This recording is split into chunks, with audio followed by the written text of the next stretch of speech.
Bonjour à toi, bienvenue du coup dans ce message audio, dans ce mail audio si je puis dire.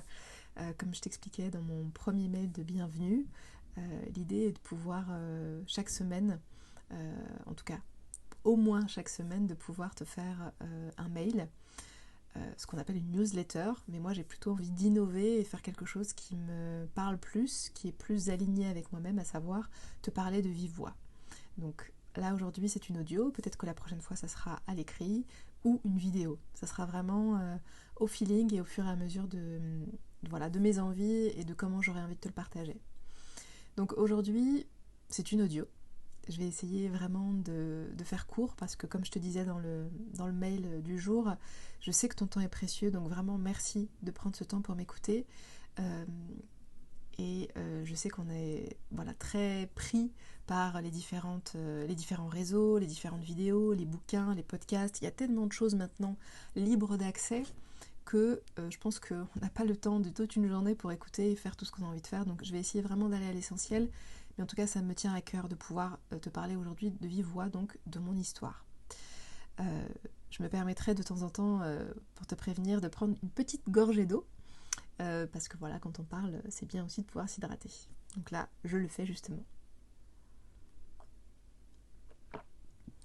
Donc dans ce premier audio de ce deuxième mail, comme je te disais, je souhaite te raconter mon histoire. Je pense que je prendrai plusieurs temps pour te raconter mon histoire parce que j'ai quand même 36 ans aujourd'hui et que j'ai pas mal de choses à raconter. Mais bien sûr, moi je vais me focaliser sur les sujets qui me tiennent à cœur et sur les sujets de mon expertise, de mes dons, qui sont de pouvoir parler justement des troubles avec l'alimentation. On peut parler d'hyperphagie, on peut parler de boulimie, on peut parler de compulsion alimentaire, de craquage, voilà. Toutes ces notions-là, c'est des choses que je vais aborder au fur et à mesure des semaines dans mes différents contenus, par mail, par audio ou par vidéo, comme je te le disais. Et là, de te raconter mon histoire, je pense que voilà, je vais faire en plusieurs parties, mais là aujourd'hui c'était de t'expliquer comment et pourquoi je suis tombée dans les troubles alimentaires. Alors, au départ, donc moi je suis issue d'une famille marocaine. Je suis née en France, je suis française, mais mes deux parents sont marocains. Et voilà, chez nous, mais comme dans beaucoup de familles, hein, quelle que soit la culture, voilà, on adore manger. Les repas font partie intégrante des moments en famille, entre amis, des anniversaires, des retrouvailles. Voilà. L'alimentation, le thé aussi à la menthe fait vraiment partie à chaque fois intégrante de nos moments partagés. Et donc, j'ai toujours eu à manger à profusion. Par mes parents, non pas qu'ils me gavaient, c'est juste que voilà, il y avait toujours à disposition à manger, le goûter, des gâteaux marocains, voilà, des bonnes portions de pommes de terre, du pain, enfin voilà, il y a vraiment eu une multitude de possibilités de pouvoir manger ce que je voulais.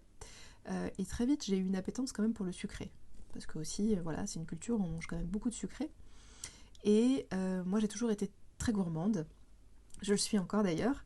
Et il se trouve que les moments partagés du coup avec ma famille, ça a été essentiellement autour de repas et notamment autour de gâteaux. Donc déjà j'avais assimilé la notion de plaisir, de moments de partage, d'amour avec la nourriture.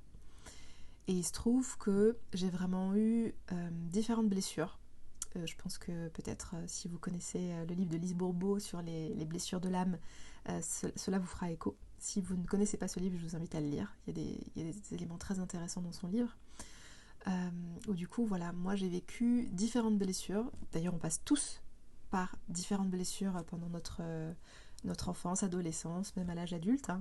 On vit des expériences avec différents moments qui nous affectent plus ou moins. Et ce qui a été très compliqué pour moi, ça a été de grandir. C'est-à-dire que moi j'ai été très chouchoutée, couvée par mon papa. On était très fusionnels l'un envers l'autre.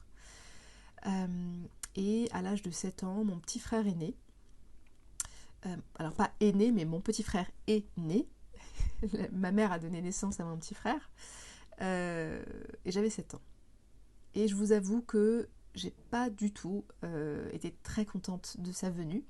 Parce que moi je ne voulais pas que quelqu'un d'autre soit en dessous de moi. J'étais la chouchoute, j'avais une grande sœur, donc j'étais la chouchoute. Donc voilà, j'étais bien dans mon cocon avec mes parents et surtout mon papa. Quand mon petit frère est né à 7 ans, quand j'avais 7 ans. Ça a été un bouleversement pour moi parce que c'était un petit garçon assez vif. Il pleurait beaucoup, il demandait beaucoup d'attention. Et du coup, à ce moment-là, mes parents, et notamment mon père, ont dû forcément beaucoup plus s'occuper de lui. Et je me suis sentie délaissée. Donc là est apparue, on va dire, une première blessure, une blessure d'abandon. Et j'ai ressenti vraiment un profond mal-être parce que je me sentais plus reconnue, si je peux dire. Je me sentais plus aimée. Alors je sais, ça peut paraître irrationnel aujourd'hui quand je vous le raconte à 36 ans, mais en tout cas dans la tête de la petite fille que j'étais avant, de la petite Amel, c'est comme ça que je l'ai ressenti. Puis mon frère était voilà, très, très, très dur aussi, il pleurait beaucoup, il demandait beaucoup d'attention, donc ça n'a pas été forcément des années faciles, de par aussi son comportement, même si j'aime mon frère de tout mon cœur, mais quand il était petit, il était un peu chiant, disons-le. Et du coup, toute l'attention, beaucoup d'attention en tout cas, a été reportée sur mon frère, ce qui a été normal. Aujourd'hui, je m'en rends compte, bien sûr. Mais à l'époque, pour moi, c'était très difficile d'accepter ça. Et du coup, je me rappelle très bien avoir commencé à me réfugier dans le placard où étaient stockés tous les gâteaux. Et j'ai commencé voilà, à souvent me réfugier dans le placard quand mes parents étaient avec mon petit frère, quand mon frère pleurait, quand je me sentais un petit peu seule. Avant, j'avais les bras de mon papa, l'attention de mon papa, là, je ne l'avais plus trop. Donc j'ai commencé à aller dans les placards et à aller chercher de l'amour, à aller chercher de la douceur dans ces placards. Donc j'ai commencé comme ça. Au départ, voilà, c'était des gâteaux de temps en temps, du Nutella, voilà, vraiment pas de problème, pas de restriction, je mangeais, je me disais bon, voilà, c'est comme ça, de toute façon c'est ok, quand on est enfant, on se pose rarement des questions à ce sujet-là, surtout à 7 ans. Et puis j'ai commencé à grandir, j'ai continué toujours voilà, à manger, à grignoter, voilà, comme j'en avais envie. Et puis je suis arrivée au collège, l'adolescence est arrivée, les formes sont arrivées, et là j'ai commencé à prendre du poids. Et là c'était plus la même chanson, parce que grignoter et en même temps voir qu'on prend du poids, ça a été difficile pour moi, sachant que la plupart de mes copines étaient assez minces, qu'elles n'avaient pas de problème de poids, qu'elles pouvaient manger ce qu'elles voulaient, ce qui n'était pas mon cas, et que j'ai commencé à avoir des insultes, des remarques de la part d'autres camarades, d'autres enfants autour de moi du collège, voilà, qui me lançaient des pics. En plus, j'ai eu une période où je portais des bagues, donc je vous raconte pas les kilos en trop plus les bagues, l'appareil dentaire. Franchement, c'était pas cool. Et donc voilà, donc j'ai subi des remarques, puis c'est à ce moment-là qu'on commence à avoir ses premières formes, à essayer de s'habiller un peu féminine. En tout cas, j'essayais, on se cherche très clairement, on se compare aussi à ses copines, on commence à regarder les garçons, enfin voilà, c'est vraiment un âge pas évident, franchement, quand j'y repense. Surtout qu'au collège, moi quand je suis arrivée au collège en 6e, j'ai subi des coups de la part d'une autre camarade voilà, qui me harcelait, hein, très clairement. C'était du harcèlement moral et physique, parce qu'elle me frappait.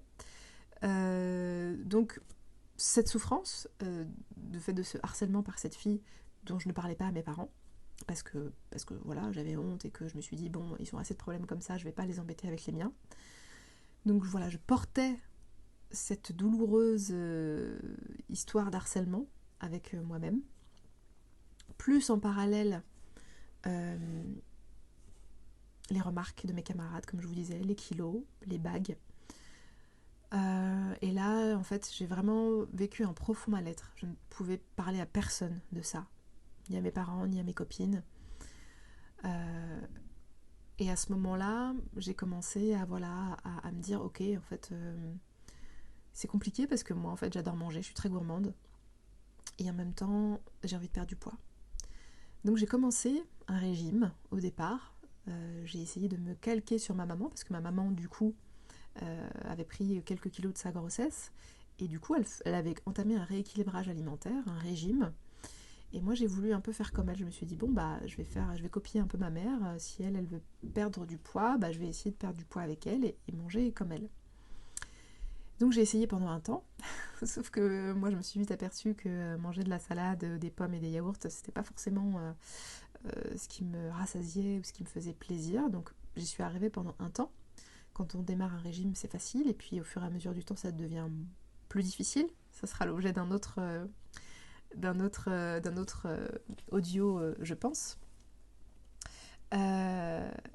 Et du coup, voilà, j'ai commencé à faire ça et je me suis vite rendu compte que bon, c'était moyen.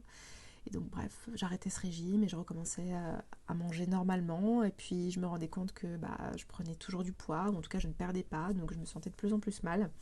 Et voilà, et au fur et à mesure que je ressentais tout ça, euh, je me disais que c'était pas possible, c'était trop difficile pour moi. Et donc c'est à ce moment-là que je me suis dit ok, je vais trouver une solution qui va être de ne plus manger du tout. Donc j'ai eu une phase assez rapide d'anorexie où j'ai pas tenu bien longtemps parce qu'une fois de plus j'ai toujours adoré manger et pour moi c'était très compliqué, donc j'ai vite basculé vers de l'hyperphagie et de la boulimie. Et ce qui fait que j'ai commencé à entamer des périodes de restriction pour perdre du poids, sauf qu'après je devenais folle, je pétais un câble et je craquais. Je craquais, ça pouvait être le soir, ça pouvait être dans la journée, je mangeais des quantités énormes de nourriture. Et j'ai fait ça pendant un certain temps, et puis à un moment donné, j'ai trouvé que c'était pas forcément suffisant parce que je craquais, donc du coup ça anéantissait tous mes efforts, et à ce moment-là j'ai commencé à me faire vomir, à aller faire un tour aux toilettes pour pouvoir expulser ce que j'avais mangé, tellement j'avais honte, tellement j'avais mal au ventre, tellement je me sentais lourde, tellement je me sentais grasse. Et ça a continué comme ça pendant plusieurs années. Et voilà, j'ai vécu avec toute cette souffrance, avec ces troubles alimentaires, comme je vous le disais dans mon mail précédent, près de 20 ans de ma vie. Et très clairement au départ, quand je suis rentrée dans ce régime, puis après le fait de faire attention, puis après le fait de me priver, puis après le fait de manger en grosse quantité, toute cette période, je me disais que ça durerait qu'un temps, que je pouvais à tout moment arrêter, que j'avais le contrôle, que c'était moi qui décidais de continuer ou pas ce que je faisais. J'avais pas conscience du problème et dans l'engrenage dans lequel j'étais en train de me mettre. J'avais pas conscience du cercle vicieux dans lequel j'étais en train de tomber, pensant que j'avais le contrôle et que je pouvais à tout moment arrêter ce que je faisais. J'avais pas conscience que ça durerait si longtemps, parce que pour être honnête, au moment où j'ai commencé ce genre de comportement, je pensais que ça serait un temps, une fois de plus, et je pensais pas que ça allait durer autant dans ma vie, et que ça allait prendre autant de pouvoir dans ma vie. Donc voilà, j'ai continué comme ça. Mes expériences au collège, au lycée ont continué à être difficiles. Donc tout ce temps-là, les troubles alimentaires, la nourriture ont été une sorte de béquille qui ont été compliquées à vivre. Voilà, je pense que je vais m'arrêter là pour ce premier audio parce que ça fait déjà 13 minutes et j'ai pas envie de vous faire un truc trop long. Je pense que je vous retrouverai dans le prochain mail pour vous faire part de la deuxième partie de mon histoire, à savoir, là je me suis arrêtée au collège-lycée, pour vous raconter mon entrée dans ma vingtaine, dans ma trentaine, où là les choses ont commencé à se bousculer, à bouger, et qui m'ont permis justement de commencer à amorcer une prise de conscience et à sortir de tout ça. Donc je vous retrouve dans la prochaine audio pour vous parler de cette deuxième partie. Merci une fois de plus de m'avoir écouté. Je vous rappelle, comme je vous l'ai dit dans le mail, si vous avez envie de réagir, de me partager votre histoire, de rebondir, de me faire des commentaires par rapport cette première partie d'audio et à ce que je vous ai raconté, vraiment n'hésitez pas. Moi je veux être accessible pour vous et mon histoire ressemble d'une façon ou d'une autre à votre histoire et je comprends peut-être ce que vous êtes en train de vivre et mon but c'est vraiment de pouvoir vous aider sur votre chemin et de pouvoir aider autant de femmes possible sur cette terre, parce que ça c'est vraiment une mission qui me tient à cœur. Je vous retrouve dans la prochaine audio. À très vite.